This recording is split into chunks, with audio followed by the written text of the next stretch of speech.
Le cadavre de la maison hantée.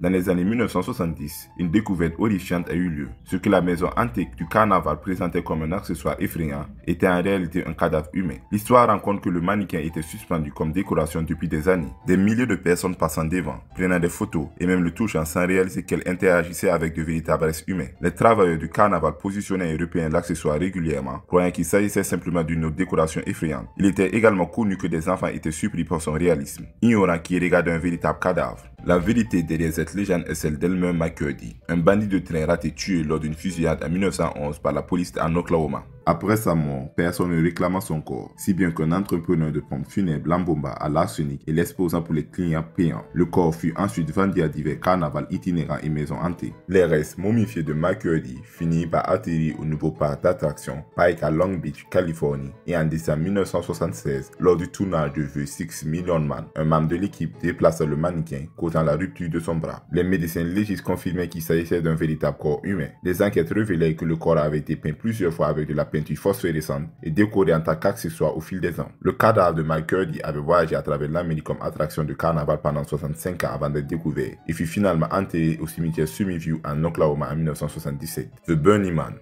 Dans le comté de Fairfax, en Virginie, se trouve le pont de Colchester, également connu sous le nom de The Burning Man Bridge. Selon la légende, en 1904, il y a eu un transfert de patients d'un asile. Leur bus eut un accident et tous les patients, sauf un, furent capturés. Peu après, des lapins morts ont commencé à apparaître dans la région. Beaucoup d'entre eux furent pendus sur le pont de Fairfax Station. La première rencontre documentée avec le Burning Man eut lieu le 19 octobre 1970, lorsque Bob Bennett, cadet de l'académie de l'US Air Force, et sa fiancée étaient garés près du pont. Selon Bob, ils étaient assis dans leur voiture quand ils observaient quelque chose bouger dans l'obscurité. Soudainement, une silhouette apparut en costume de lapin blanc avec de longues oreilles de lapin. L'homme s'approcha de leur voiture et leur cria dessus pour leur intrusion avant de leur lancer une hache qui brisa la voiture du côté passager. Cependant, la fiancée de Bennett ne fut pas d'accord avec cette description, disant qu'il n'avait pas de costume de lapin, mais que cela ressemblait plutôt à un couvre-chef pointu. 10 jours plus tard, le 29 octobre 1970, Paul Phillips, un agent de sécurité de chantier, décrivit un incident similaire qu'il avait vu. Un homme en costume de lapin se tenait sur le porche d'une maison en construction à Kings Park West. La silhouette tenait une hache et frappait la porte de la maison criant contre les intrus. Lorsque l'homme remarqua Phillips, il lui dit qu'il était en train de violer les lieux et que s'il s'approchait davantage, il lui couperait la tête. Après cela, Paul s'enfuit de la scène. Suite à ces événements, environ 50 personnes rapportèrent avoir vu le Burning Man et les deux cas furent soigneusement instigués par les forces de l'ordre locales. Les rapports sont toujours conservés dans les archives du comté de Fairfax, mais ils n'ont rien donné. Bien que le Burning Man originel n'ait pas été capturé, son influence demeure et le pont de Colchester reste intact depuis ce temps. L'homme vert.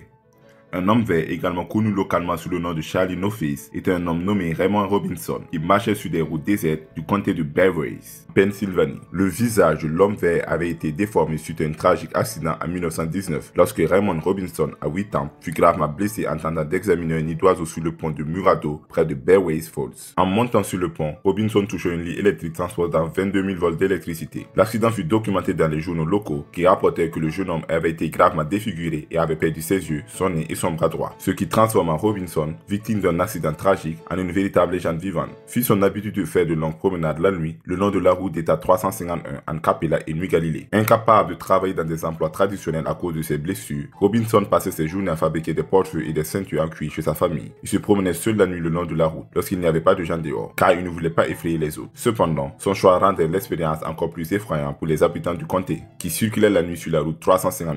Ils apercevaient fréquemment Robinson marchant sur le bord de la route, son visage blessé apparaissant parfois comme s'il brillait d'une lueur verte sous le phare, d'où le nom d'homme vert. Ce qui rend l'histoire de Robinson particulièrement captivante, c'est la manière dont il s'est transformé d'un fait documenté en un folklore régional. Bien que beaucoup de ceux qui l'ont rencontré la nuit aient été effrayés, ceux qui prenaient le temps de parler avec Robinson le trouvaient sympathique et intelligent. Il s'arrêtait souvent pour discuter avec les adolescents curieux qui venaient à sa rencontre, et certains habitants lui offraient des cigarettes ou de la bière. Des interactions confirmées par de multiples témoignages indépendants et des interviews de journaux. Robinson continua ses promenades nocturnes jusqu'à sa mort en 1985.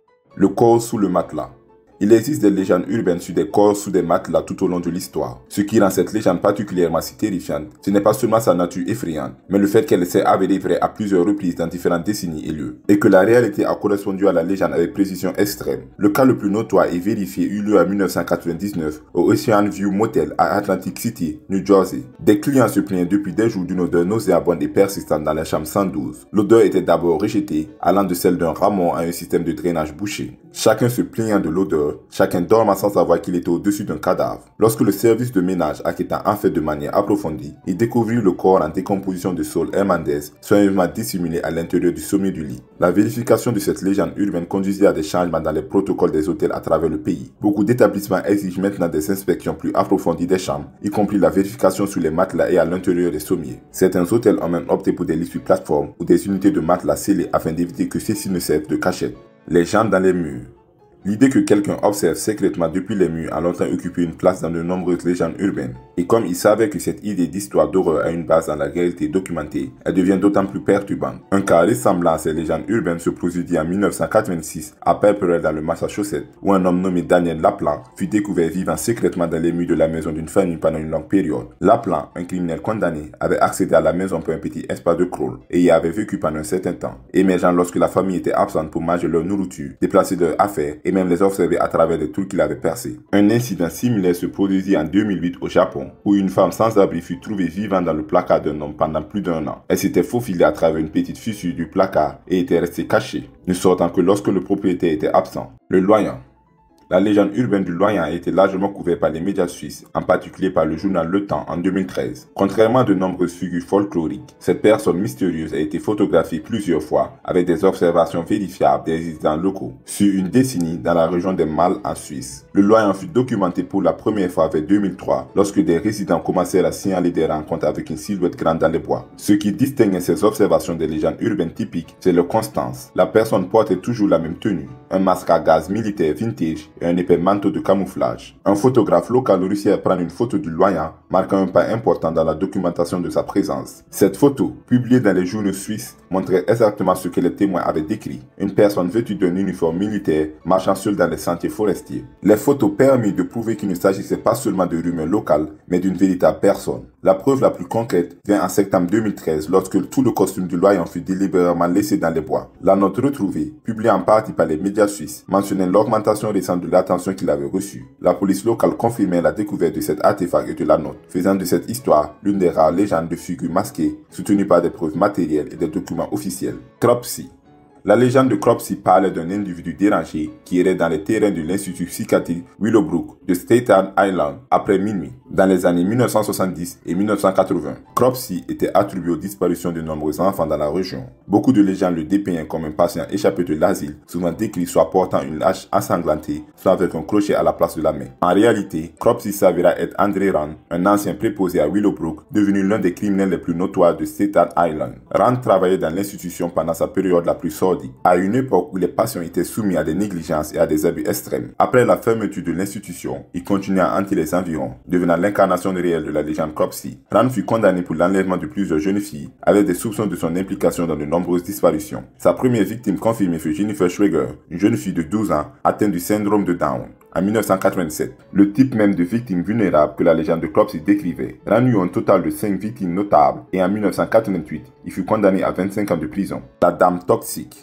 Selon les légendes de la Dame Toxique, une mystérieuse femme arriva dans un hôpital californien dans les années 1990 et lorsque le personnel médical lui prit son sang, des fumées toxiques provoquèrent l'évanouissement du personnel hospitalier. À mesure que l'histoire se propageait, elle devenait de plus en plus dramatique. Certaines versions affirment que son corps fondait à travers le sol et que la présence causait des dysfonctionnements des équipements. La légende parle d'équipes de matériel dangereuses mettant en quarantaine les ailes de l'hôpital et du personnel tombant malade simplement en étant en proximité de la femme, dont la peau avait un éclat huileux et du sang hautement acide. La vérité derrière cette légende est le cas de Gloria Ramirez en 1994. Elle arriva à l'hôpital Riverdale Général avec un cancer du col de l'utérus avancé et des problèmes cardiaques. Le personnel médical remarqua une brillance huileuse sur sa peau et après lui avoir prélevé son sang qui avait une odeur semblable à celle de l'ammoniac, des membres du personnel commençaient à ressentir des nausées, des difficultés respiratoires et des spasmes musculaires. 23 personnes tombaient malades, 5 nécessitant une hospitalisation avec un soignant nécessitant une intubation. L'urgence fut évacuée et décontaminée par une équipe de matériel toxique. Ramirez mourut d'une insuffisance rénale peu après son arrivée. Les scientifiques pensent que cela s'est produit parce que Ramirez utilisait du diméthylsulfoxide pour soulager ses douleurs et que l'échec de ses organes l'aurait converti en un composé toxique provoquant les symptômes du personnel. Bien que les éléments surnaturels comme les folles soldats soient absents, les événements réels étant suffisamment étranges pour inspirer de nombreuses légendes urbaines. Si vous voulez discuter cette vidéo ou suggérer une nouvelle, vous pouvez me le dire dans les commentaires. Vous pouvez également vous abonner et regarder mes prochaines vidéos.